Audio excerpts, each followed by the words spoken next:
Non, je disais. Ouais, je suis... Ça y est là. Déjà, on commence toujours nos vidéos avec aujourd'hui, on est le... Aujourd'hui, nous sommes le 14 mai. Ouais, je crois. Ah non. Voilà. Et nous... Si, samedi 14 mai. Et nous recevons de la famille. Ma cousine. Léa. Je peux t'appeler Tata. Yes. Sophie. Tonton Laurent. Et le Sam. petite amie de Léa. Et on sait pas ce qu'on fait aujourd'hui. Si, on sait ce qu'on fait. Plein de choses. On ne sait pas. Des bricoles. Toi, tu voulais faire ça. Moi, je veux piocher. Dégager le tas pour faire ouvrir la deuxième ouverture de la cave. Voilà. Retirer ce petit tas là. Évacuation des gravats. On verra bien. Et donc je disais, quand je fais caca dans la voiture, non, je pense pas. Ils sont tous dans la maison, non?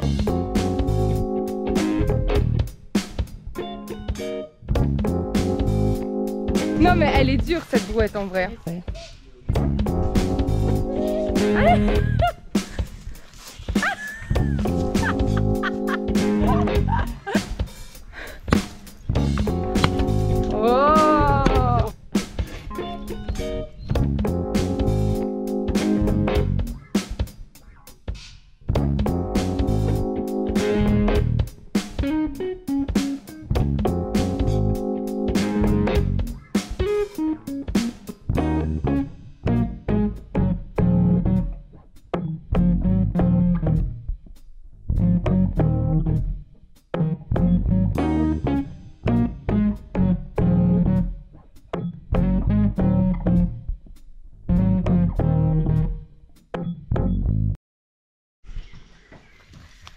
Eh ben, en vrai, ça fait du bien. Un jardin zen en version grandeur nature. C'est beau boulot. Pareil, ça paraît pas grand chose, mais il faut le faire quand même. Il faut le faire. Oh là là, ouais. Et en plus, là, il y avait du sable jusque là. Et là, et on voit la différence. C'est très humide en bas. C'est tout mouillé, tout humide, et en haut c'est sec. Donc je pense que ça va mieux essuyer. Ça sera bénéfique pour la cave, je pense. Déjà, le deuxième soupirail ouvert, elle va un petit peu plus s'aérer encore. Et le fait d'avoir retiré le sable là aussi, je pense que ça apportera un petit peu moins d'humidité. Voleur, c'est lui qui a volé les baguettes dans l'épisode 4. C'est lui là, on l'a pris en flag. Cette b***. J'ai laissé les deux jeunes piqueter l'enduit. On va les laisser bosser un peu, on verra ce que ça donne. Ils vont en chier, Ah, je suis content, ça fera seulement à faire.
Regardez comme ils ont bien bossé les jeunes. Voilà. Bon, ils se sont arrêtés en haut, mais au moins on voit plus le vieux tag, c'est cool. Petit feu pour des saucisses. Je m'étais dit à 1000 abonnés on fera griller 1000 saucisses. Mais je pense que c'est pas une bonne idée. Espèce de voleur.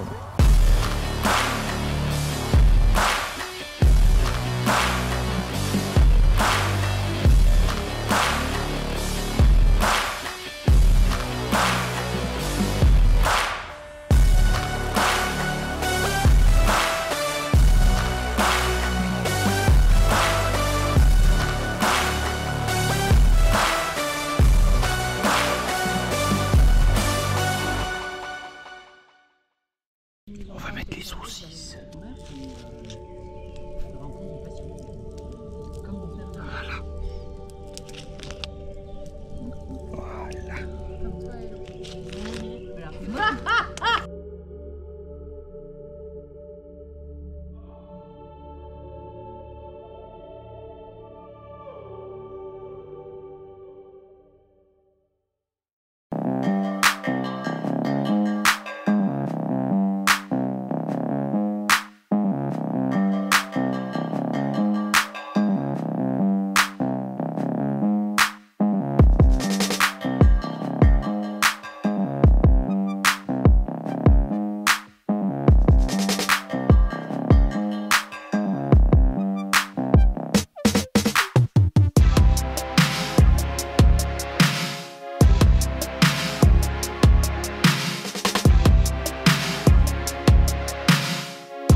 On va les laisser bosser.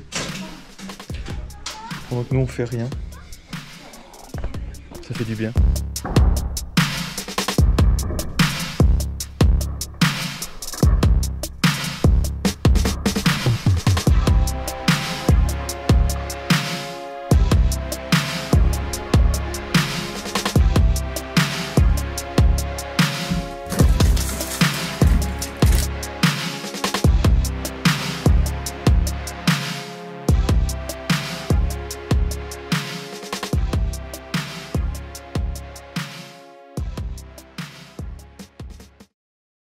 Dans la dernière vidéo, je vous disais qu'il n'y avait pas d'eau non plus.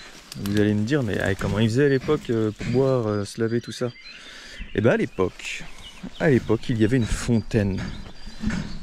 Là. Bon, cette fontaine-là ne date pas de 1800 et quelques. Elle a été bougée, elle devait être plus sur le terrain avant. Elle ne coule plus aujourd'hui, c'est bien dommage, mais on voit le regard, il est toujours plein d'eau. Donc je pense qu'il y a tout de même un tout petit filet d'eau qui coule. Et en fait, cette fontaine, la source de cette fontaine, elle est à 400 mètres. À 400 mètres par là dans la forêt. Voilà, donc il y a une canalisation qui relie la source à la maison. Elle doit être bouchée ou cassée quelque part et un jour ça serait peut-être bien de la refaire. Ça, c'est un morceau de canalisation plus récent qui a été rajouté, je pense, à l'époque où elle a été déplacée, la fontaine. Elle devait être plus au milieu du terrain. Et vous voyez, quand on remonte le ruisseau, on retrouve des vieilles canalisations, des vieux morceaux de canalisation en terre cuite là, un peu partout éclatés. Et je pense que ça devait être la canalisation d'origine. Hop là les grenouilles. Il y a des grenouilles, vous les voyez peut-être peu. Coucou. Elle est bonne l'eau. L'eau vient de la source tout là-bas. Elle arrive dans ce regard là. Et il y a une autre canalisation, hop, qui va vers la maison là-bas. Et quelque part, ce tuyau est bouché ou rompu, je ne sais pas. Ça serait sympa que ça refonctionne. J'adorerais revoir une fontaine dans le jardin. Ça serait la classe, je pense. Versailles. On va faire Versailles. Versailles, ça me va. Ah là, la source. Une source bétonnée. Bon, ça doit dater un petit peu. Hein. 1940. Ah, c'est 1943 je dirais. Et ici on est vraiment dans une zone que j'adore. Un peu laissée à l'abandon, mais avec des zones humides, c'est super agréable. Et on a plein de vieux arbres qui ont plein de trous comme ça, et ça c'est génial pour la biodiversité, pour les oiseaux, les chauves-souris, les chouettes, tous ces animaux là, c'est vraiment un petit coin de paradis pour eux. Et nous on a hâte de partager ce petit coin avec eux. On n'est pas là pour les déranger, bien au contraire, on adore ça, on a très hâte d'y vivre et d'observer toute cette petite faune et flore autour de nous, d'apprendre à la connaître. Et ouais, c'est génial. Honnêtement, ce cadre de vie là, c'est génial quoi. C'est plus qu'une maison qu'on a acheté, c'est un cadre de vie. On se rend compte qu'on a de la chance. On a beaucoup de chance d'avoir trouvé ça. T'es content de ton week-end, Chia? J'ai pas branlé grand chose. Les jeunes ont branlé beaucoup de choses. Enfin, ils ont beaucoup travaillé. Oui, c'est mieux. Mais c'est ça quand on a du monde. Faut allumer le feu pour faire des braises, il faut un peu driver le chantier, il faut être à droite à gauche. Moi j'ai fait 2 allers-retours à la déchette. Donc il n'y aura peut-être pas beaucoup de points de vue avec les vidéos. Pas forcément grand chose, mais on fait comme on peut. Hein, on va s'améliorer, ne vous inquiétez pas. Et puis la semaine prochaine, on revient pas là, on fait une petite pause parce que là, ça fait 3 week-ends de suite qu'on vient, qu'on bosse pas mal, qu'on reçoit du monde, ça fatigue un peu au bout d'un moment. Ça fatigue le monde, hein. Ça fatigue le monde. Oui. C'est génial, ça avance bien, il y a des bras, c'est convivial. Après voilà quoi, c'est... Faut préparer, ça prend du temps. Semaine du boulot, après il faut préparer le week-end, et puis il faut bosser, et puis on rentre, il faut tout redécharger, tout ranger, et puis c'est reparti pour une semaine. Donc le week-end prochain, petite pause tranquillou, et on revient plus en forme que jamais pour la suite. Voilà, et je vais continuer de faucher un petit peu autour des arbres. Voilà, et je vais faire la danse de la pluie. Pour faire venir la pluie. Manque de pluie.